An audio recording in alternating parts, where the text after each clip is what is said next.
అడుగులు పెట్టేందుకు మార్గం సుగమమైంది. ఆంధ్రప్రదేశ్ సమగ్ర అభివృద్ధికి కొత్త రైల్వే జోన్ ఎంతగానో ఉపకరిస్తుంది. అలాగే పర్యావరణ హితంగా అభివృద్ధి చెందుతుంది అనటంలో అతిశయోక్తి లేదు.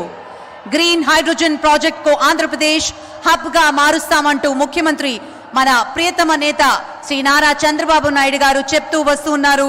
ఉప ముఖ్యమంత్రి శ్రీ పవన్ కళ్యాణ్ గారు సైతం అభివృద్ధి పర్యావరణ హితంగా ఉండాలి అంటూ సూత్రీకరణగా ఆంధ్రప్రదేశ్ ను ముందుకు తీసుకువెళుతున్నారు. ప్రాజెక్టులన్నీ పర్యావరణ హితంగా ఆరంభించాలి.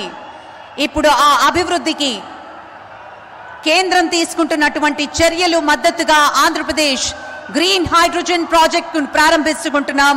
తాజాగా ఎన్టీపీసీ ఇది మనందరం చేసుకున్నటువంటి అదృష్టంగా భావిస్తూ గౌరవ ప్రధాని శ్రీ నరేంద్ర మోదీ గారు 2 లక్షల కోట్లకు పైగా విలువైన అభివృద్ధి ప్రాజెక్టులు శంకుస్థాపన, ప్రారంభోత్సవం మరియు జాతికి అంకితం చేస్తున్నటువంటి శుభ తరుణాన్ని మనం మరికొద్ది క్షణాల్లో వీక్షించబోతున్నాం.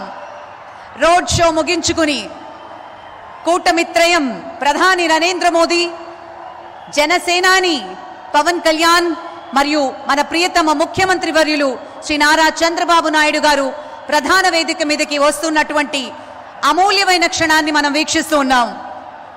దేశంలోనే చాలా కొద్ది మందికి మాత్రమే సాధ్యమవుతుంది అటు రాజకీయం, ఇటు సంక్షేమం, మరోవైపు అభివృద్ధి. ఇలాంటి భిన్న పార్శ్వాలను అందించగల ఏకైక నాయకులు మన ప్రియతమ ప్రధాని శ్రీ నరేంద్ర మోదీ గారు. రాజకీయంగా ఆయనకి తిరుగులేని నాయకుడిగా ప్రపంచ దేశాల్లో వేనోళ్ల కీర్తించబడుతున్నారు ప్రధాని మోదీ. ఎన్నికల్లో విజయాలు మాత్రమే కాదు, ప్రజలకు ఇచ్చిన హామీలు, వారి బాగోగులే ఆయన దార్శనికతకు నిదర్శనం.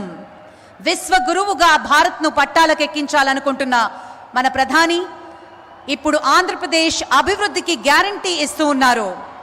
అందులో భాగంగానే కూటమి ప్రభుత్వం ఏర్పడ్డాక అటు అమరావతి, ఇటు వైజాగ్ అభివృద్ధి కోసం కేంద్రం నుంచి అందించాల్సిన సహాయం అంతా అందిస్తూ వస్తున్నారు.